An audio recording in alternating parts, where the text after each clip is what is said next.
Oi, pessoal. Agora nós vamos falar, dando continuidade à matéria de ensaios não convencionais, de campo remoto e ACFM. Perfeito? Vamos juntos? Vamos lá. Campo remoto, gente. Enquanto o ensaio de correntes parasitas ele era para materiais não ferromagnéticos, o de campo remoto eu já utilizo para materiais ferromagnéticos, é o ideal, tá? Professora, o que é isso, ferromagnético e não ferromagnético? Você pega um ímã. O ímã encostou na chapa, ela é ferromagnética. O ímã não encostou, caiu, não prendeu, não é ferromagnética. É assim que é um ensaio bobo para a gente saber se o material é ferromagnético ou não. Quando a gente não sabe que material a gente está trabalhando, mas por aí você tem uma ideia. Vamos dar uma lida aqui? Enquanto que para o ensaio de tubos não ferromagnéticos, aço inoxidável austenítico, latão, cobre, conel, titânio, o ensaio de correntes parasitas é o ideal. Para os ferromagnéticos, usa-se um ensaio de campo remoto, que é mais ou menos a mesma ideia, tá, gente? Do de correntes parasitas. Vamos dar uma continuada aqui. A diferença entre o campo remoto e as correntes parasitas é que no campo remoto eu uso duas bobinas, uma excitadora e outra receptadora, olha só, uma outra receptora. A excitadora gera esse campo que passa pela parede do tubo e a receptora recebe. Isso gera, né, essa ligação entre eles, consegue me dar qual a descontinuidade que eu tenho. Ele mede de forma igual a parede interna e a parede externa. Enfim, eu tenho várias características que esse ensaio me dá em relação ao de correntes parasitas. Vamos dar uma lida aqui. No ensaio de campo remoto, utilizam-se duas bobinas, uma excitadora e outra receptora, distanciadas uma da outra cerca de 2 a 3 vezes o diâmetro da espessura da parede do tubo, ou seja, o schedule, a parede do tubo. O campo magnético, alternado gerado pela bobina excitadora, atravessa a parede do tubo no local onde estão localizadas as bobinas receptoras, induzindo neste ponto as correntes parasitas no tubo. Vamos lá. Olha aqui. A minha bobina excitadora, a minha bobina receptora. Eu gero aqui esse campo magnético que vai me dar as correntes parasitas onde? Justamente aqui, ó, na parede do tubo. Nessa área aqui. Conforme as bobinas vão andando, né? Andando por dentro da tubulação, eu vou observando toda a parede do tubo, tanto a parte interna quanto a parte externa dessa tubulação. Perfeito, pessoal? Essa técnica apresenta acessibilidade igual para os ensaios das paredes internas e externas, indicando a profundidade e o comprimento da descontinuidade. Essa é uma característica muito legal desse ensaio.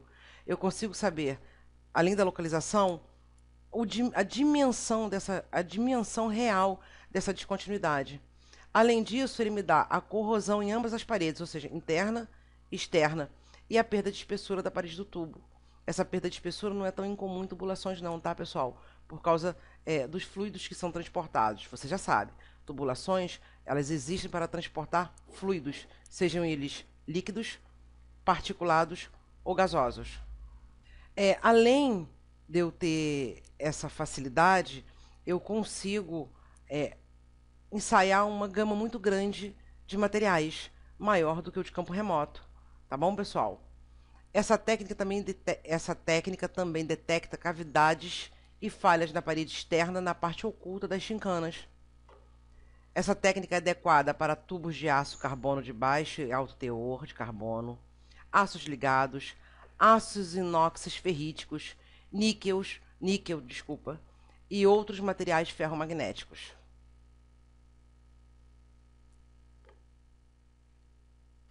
Como todo ensaio, ele tem vantagens e desvantagens. Vamos lá? Vantagem: aplicável para inspeção de tubos ferromagnéticos de trocador de calor e caldeira. Mesma sensibilidade para defeitos internos e externos. Aplicável também para grandes espessuras de parede. é requerido um baixo fator de enchimento, alta velocidade de dispersão, faz 0,3 metros por segundo, e a descentralização da sonda não é um fator crítico. Muitas vantagens.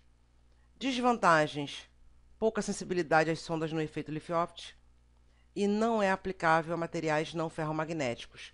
Enquanto o outro só pegava materiais não ferromagnéticos, esse aqui não é aplicável a materiais não ferromagnéticos. Perfeito, pessoal? Ou seja, quando eu vou escolher um ou outro, entre correntes parasitas ou campo remoto, essa propriedade ferromagnética tem que ser levada em consideração.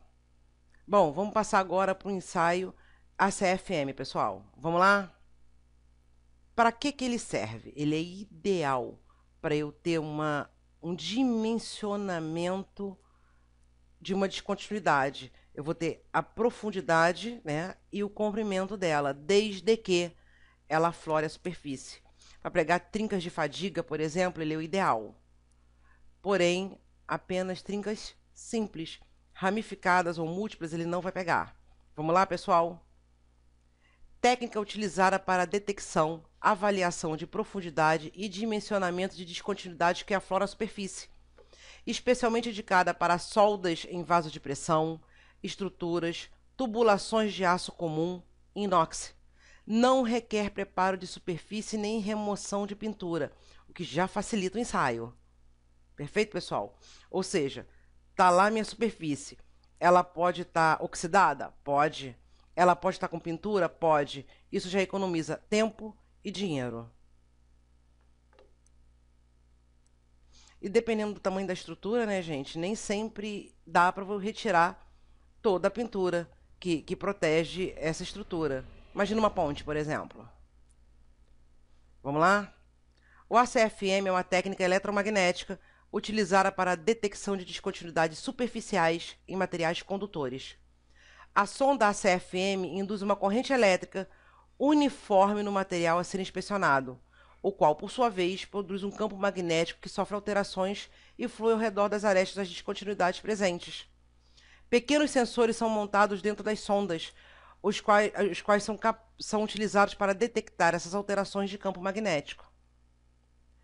A aplicação da técnica dispensa a necessidade de remoção e recomposição de revestimentos, e assim economiza recursos de preparação da superfície e recomposição do revestimento, como eu falei há 2 slides atrás. Aqui, ó, uma superfície que está oxidada. Eu tenho até 2 sensores diferentes em termos de geometria, né? Porque aqui eu tenho uma angulação e aqui eu estou sobre uma superfície plana. A unidade é acoplada a uma sonda adequada para o material e geometria da peça inspecionada e utiliza um software de última geração. E é esse software que lê esses impulsos que são mandados por equipamento. Perfeito, pessoal? Requer treinamento do inspetor, tá?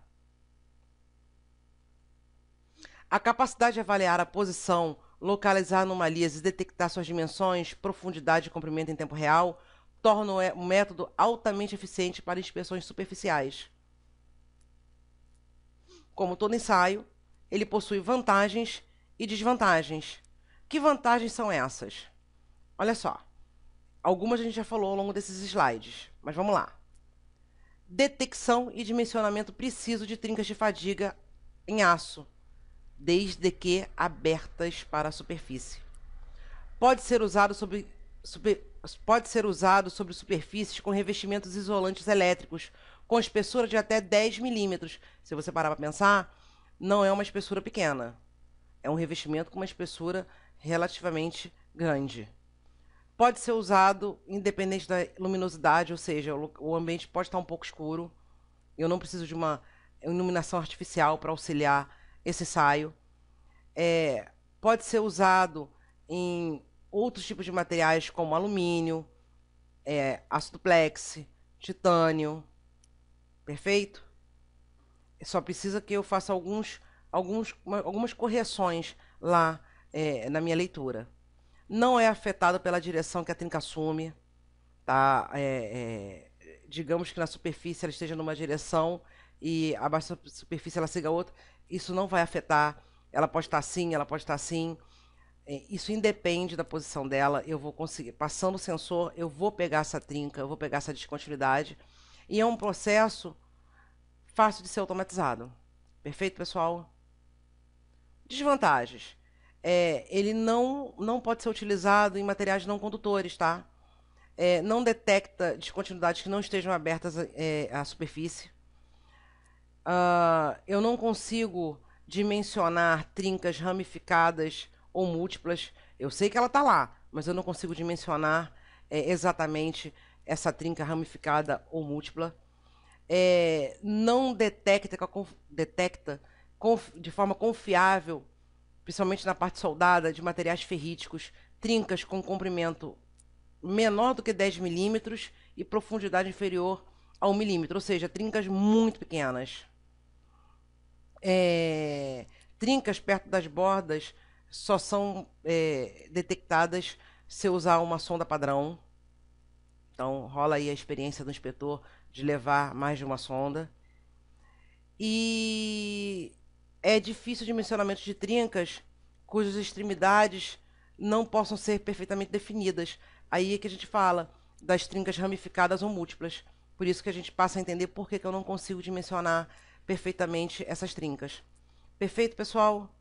Claro, só ler a apostila e o slide é suficiente? Não. Sempre, sempre pesquisem. Hoje vocês têm uma biblioteca dentro de casa através da internet. Boa sorte com os estudos, pessoal. Vejo vocês na próxima aula.